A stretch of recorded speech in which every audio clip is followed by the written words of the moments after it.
Ekran şifrəsi yaddan çıxan telefon necə açılır? Gəlin öyrənək. Bəli dostlar, telefonumuzda ilk öncə ayarlara daxil oluruq. Qısaca onu qeyd edim ki, bu funksiyalar hamısı Samsung və Xiaomi telefonların hamısında olur. Yəni telefon markası fərq etmir. Bunu nəzərinizdə saxlayın. Bir də ki, biz bu ayarları telefona format etmədən edəcəyik. Yəni telefonunuzda heç bir şey silinməyəcək. Bunu nəzərinizdə saxlayın. Bəli dostlar, ayarlara girdikdən sonra buradan aşağı bölmə sürüşdürün və burada şifrələr və təhlükəsizlik bölümü olacaq. İndi deyəcəksiniz ki, telefon şifrədə olsa biz bura necə girəcəyik? Narahat olmayın, burada bir şey göstərəcəm sizə. Deməli baxın, Xiaomi telefonlarda da var, Samsunglarda da ekran kilidi yazılıb. Bura girirəm. Ekran şifrəsini yazdıqdan sonra mənə deyir ki, naxış, pin və şifrə. Bunlar da budur ki, biri var naxış ola, belə işarələr falan çəkəsiz. Pin ola, rəqəmlər, doğum tarixinizi falan qoyasınız. Ancaq rəqəm olur. Şifrə isə ancaq hərflərlə falan qarışıq bir şey yazırsınız. Ad ola bilər, soyad ola bilər. Belə şeylər yazılır. Dostlar, nəzərinizdə saxlayın ki, baxın naxış dedim az öncə. Bu naxış, pin və şifrə bir-birindən çətin bir sistemlərdir. Məsəl üçün naxış rahatdır, pin ona nisbətən bir az çətindir, şifrə isə hamısından çətindir. Yəni hansı şifrə növü olduğunu nəzərinizdə saxlayın. Məsəl üçün naxışdırsa bilin ki, rahat bir şəkildə açacaqsınız, format etməyə ehtiyac olmayacaq. Pindirsə yenə açacaqsınız, amma biraz çətinlik çəkəcəksiniz, əziyyət çəkəcəksiniz. Şifrədirsə çox əziyyət çəkəcəksiniz. Bunu nəzərinizdə saxlayın. Burada biz nə edəcəyik? Gəlin kompüterin ekranına keçək və göstərim bunu sizə. Dostlar, deməli kompüterimin ekranına keçdim. Deməli siz boş bir vərəq alacaqsınız, bir ədəd də qələm alacaqsınız əlinizə və misal üçün az öncə qeyd etdim. Naxış, pin və şifrə. Əgər naxışdırsa, yəni belə işarələr falan qoyulan bir şeydirsə, baxın eynən mənim kimi edin. Gördüyünüz kimi bir boş vərəqin üstünə baxın 1 nöqtə, 2 nöqtə, 3 nöqtə, daha sonra yenə 1 nöqtə, 2 nöqtə, 3, yenə 1, 2, 3. Baxın burada gördüyünüz kimi 9 dənə nöqtə qoydum. Bunu qoymamda məqsəd odur ki, baxın siz bir-bir yoxlayacaqsınız. Misal üçün birinci yoxlanışınız, baxın belə hərsə bir L hərfi, yəni Rusun Q hərfi kimi bir şeydir. Bunu yoxlayın. Olmadı, bunun üstünə xətt çəkin, bilin ki, artıq bu olmayacaq. Yenə eyni qaydada bu formada nöqtələr çəkin, daha sonra bəli, belə nöqtəni çəkin, ikinci şifrənizi yoxlayın. Bu formada ikinci belə L hərfi kimi yazın. Yoxladınız, yenə olmadı, üstündən X çəkin. Belə yoxlaya gedin. Yoxladığınız şeylər də dəftərdə görünür. Baxacaq ki, hə bunu yoxlamışam, təkrardan bunu yoxlamayım. Belə sınaqdan keçirdikdə həll edəcəksiniz. Bir də var, nəzərinizdə saxlayın. Çətin bir belə işarə qoyulubsa çətin açılacaq. Bunu yadınızda saxlayın. Yəni mən belə yoxlaya bir neçə telefonun şifrəsini açmışam. Heç də format etməyə falan ehtiyac olmayıb. Orada müəyyən saniyələr falan verir. Onu gözləyin. O saniyə bitəcək, narahat olmayın. Telefon bir dəfəlik kilitə falan düşmür. Neçəsə dəqiqəlik kilitə düşür. Saniyə sayıb sonra yenidən başlayır. Baxın misal üçün az öncə bəzi şeylər yoxladı. Baxın bunu yoxlamadım. Gəlib bunu yoxlayın. Görün açıldısa açıldı, açılmadısa X qoyun üstündən keçsin. Yəni belə yoxlayıb rahat bir şəkildə şifrəni aça bilərsiniz. Şəxsən qardaşımın A20 telefonu vardı. Samsung Galaxy A20 telefonu idi. Yeni almışdı. Şifrəsini bizdən gizlətmək üçün belə bir şifrə qoymuşdu. Çox sadə bir şey idi. Amma yadından çıxmışdı deyə heç cür aça bilmədi. Mən də dedim ki, format eləməyək, yeni telefondur. Telefonu pis vəziyyətə qoyma. Belə yoxlanışla 1 saat yarıma mən o şifrəni tapdım və açdım. Belə bir işarələrdən biridir. Yəni belə desəndirsə, yəni naxışdırsa bu formada edərək aça bilərsiniz. Gəlin indi əgər pindirsə, yəni rəqəmlər, doğum tarixi falan yazılıbsa, onu necə açmaq olar, onu göstərim.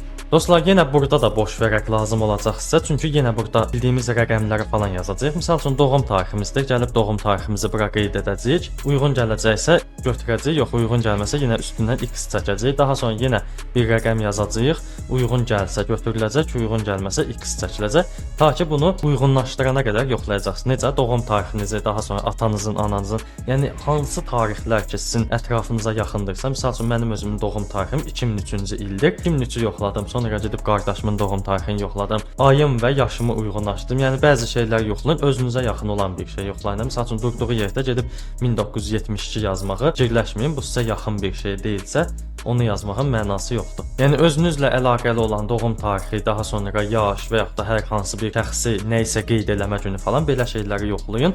Ola bilsin onu qoymusunuz, yadınızdan çıxıb. Yəni belə şeylərə diqqət edin. Yox qarışıq rəqəmlər qoymusunuzsa, eynən bu az öncə göstərdiyim naxışdakı kimi qarışıq bir şeydirsə, burada da çaşa bilərsiniz. Yəni nəzərinizdə saxlayın, formata doğru gedə bilər. Və dostlar, son olaraq az öncə mən burada telefonumda şifrə göstərdim axı sizə. Bu şifrəni də qoymusunuzsa, ən çox əziyyət çəkəcəyiniz yer budur. Yəni bir ad yaza bilərsiniz buraya, daha sonra adın yanında rəqəmlər də ola bilər. Misal üçün Texnoklub 1, 2, 3 də yazsanız çətin olacaq bunu tapmaq sizin üçün. Çünki biri var rəqəmlər yazasınız, daha sonra biri var naxış çəkəsiniz, biri də var hərflərlə, rəqəmlərlə qarışıq bir şey açasınız. Bunu da yenə kağızla yoxlayın. Kağızın üstünə yazın, uyğun gəlsə quş işarəsi qoyun, uyğun gəlməsə X verin, gəlsin. Yəni belə yoxlayıb tapa bilərsiniz. Bu mənim ən sadə və ən praktik üsulumdur. Və dostlar, bunlardan əlavə olaraq telefonumuzda baxın, mənim telefonumda da bu dəqiqə ekranda görünür. Burada qeyd olunub ki, ekran kilidi. Ekran kilidi az öncə göstərdim, şifrə, pin falan belə şeylərdir. Daha sonra barmaq izi və üz tanıma deyə şeylər var.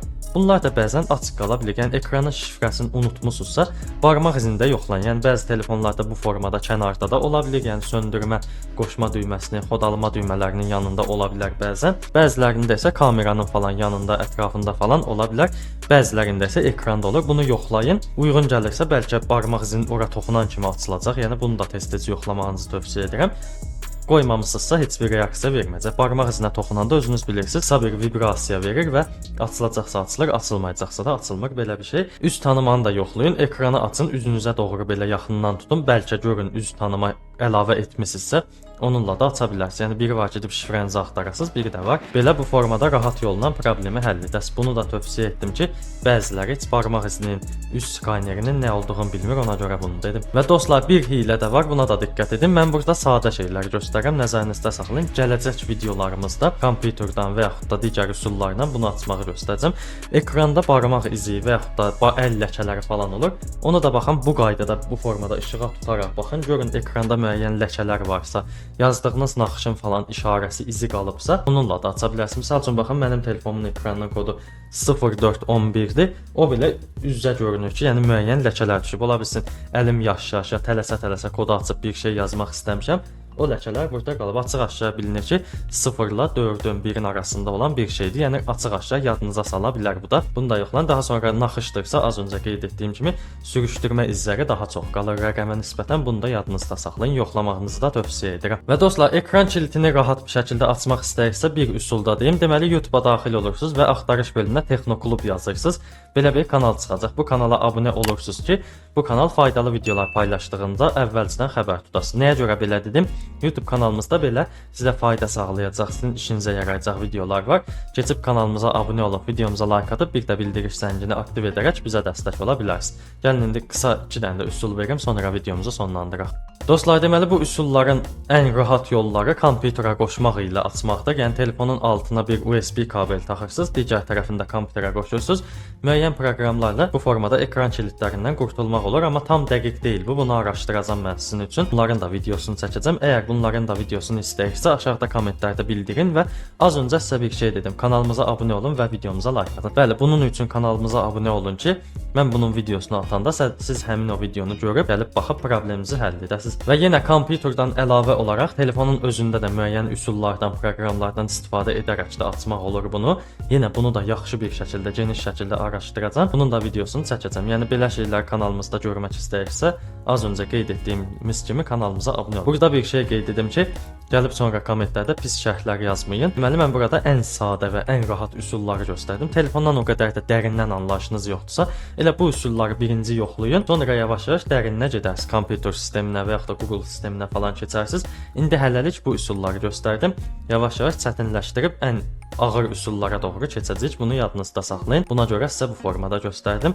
Nəysə dostlar, videonu çox uzatmağın mənası yoxdur. Ekranda sağda solda izləyə biləcəyiniz maraqlı və faydalı videolar çıxıb, onlara baxıb faydalana bilərsiniz. Aşağıdan kanalımıza abunə olub, videomuza like atıb, bir də bildiriş zəngini aktiv edərək də bizə dəstək ola bilərsiniz. Gələcək videolarımızda görüşərik. Sağ olun, salamat qalın.